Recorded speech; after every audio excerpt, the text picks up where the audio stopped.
احنا فين النهارده؟ احنا في اعظم مكان مصر بيتفرجوا للعالم.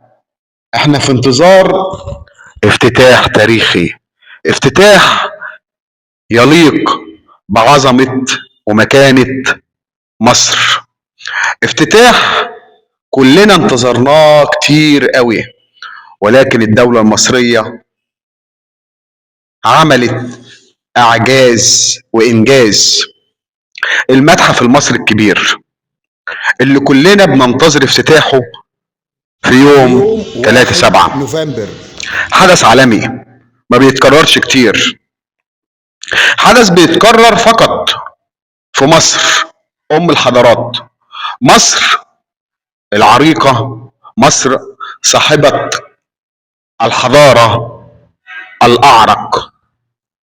مصر لما قالت هعمل بتعمل، وبتوري ولادها وللعالم ازاي تعرف تبهر العالم كله. افتتاح هيكون اسطوري، افتتاح هيكون تاريخي عشان يسجل في تاريخ مصر العظيم.